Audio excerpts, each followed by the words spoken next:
WTC table में पाक छाया, team India को डराया और ऑस्ट्रेलिया इंग्लैंड को बुरी तरह से फंसाया।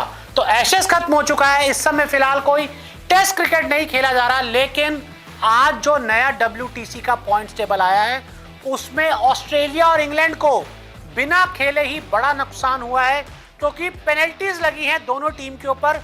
क्यों पेनल्टी लगी है वो मैं आपको आगे बताऊंगा, लेकिन सबसे पहले पॉइंट्स टेबल पर नजर डालें। तो इस पॉइंट्स टेबल में पाकिस्तान WTC में 2 मैच 2 जीत 24 पॉइंट्स के साथ नंबर 1 पर है, उनके 100% हैं। भारत नंबर 2 पर है, ऑस्ट्रेलिया नंबर 3 पर है 5 मैचों में 18 पॉइंट्स के साथ। लेकिन ऑस्ट्रेलिया के जो परसेंट हैं और पॉइंट हैं वो जब एशेज खत्म हुआ था तब से लेके अब तक उनको नुकसान हुआ है, वो मैं आपको आगे बताऊंगा। अब नंबर 4 पर वेस्ट इंडीज आ गया। जब एशेज खत्म हुआ था तो इंग्लैंड नंबर 4 पर था, वेस्ट इंडीज नंबर 5 पर था, लेकिन अब वेस्ट इंडीज नंबर 4 पर आ चुका है, इंग्लैंड नंबर 5 पर गिर गया है और श्रीलंका नंबर 6 पर है। अब आप सोच रहे होंगे कि एशेज को खत्म हुए तो टाइम हो गया, तो फिर ये इंग्लैंड और ऑस्ट्रेलिया कैसे फंस गए? तो मैं आपको बताऊं कि दोनों ही टीमों पर एशेज खत्म होने के बाद जुर्माना लगा है, स्लो ओवर रेट के लिए फाइन लगाया है ICC ने। इंग्लैंड के 19 पॉइंट्स काटे गए हैं, तो वहीं ऑस्ट्रेलिया का 10 पॉइंट्स का घाटा हुआ है। इंग्लैंड नंबर 4 पर लुढ़क गई है, एशेज के बाद नंबर 4 पर थी जो गिरकर नंबर 5 पर आ गई। तो वहीं अगर पाकिस्तान की हम बात करें तो पाकिस्तान नंबर 1 पर बरकरार है। अगर हम ब्रेक डाउन करें इस WC के पॉइंट्स का, ब्रेक डाउन करें कि कहां कहां किसको नुकसान हुआ, तो पहले टेस्ट मैच में इंग्लैंड को कोई भी पॉइंट नहीं मिले, उसके 2 पॉइंट्स माइनस हो गए।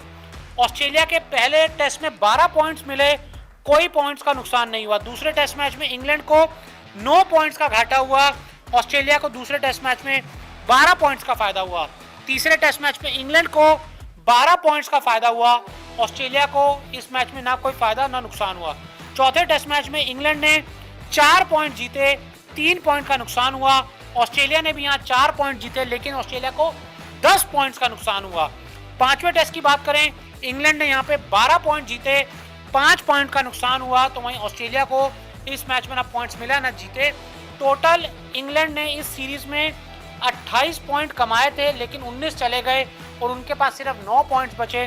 तो वहीं ऑस्ट्रेलिया ने 28 पॉइंट्स कमाए थे, 10 पॉइंट चले गए और उनके पास सिर्फ 18 पॉइंट्स बचे। यानी कि इस सीरीज में इन दोनों ही टीमों को स्लो ओवर रेट की वजह से नुकसान हुआ है। सबसे ज्यादा नुकसान हुआ है इंग्लैंड को, क्योंकि उनके पास पहले 28 पॉइंट्स थे सीरीज के बाद, जो अब सिर्फ 9 पॉइंट रह गए हैं।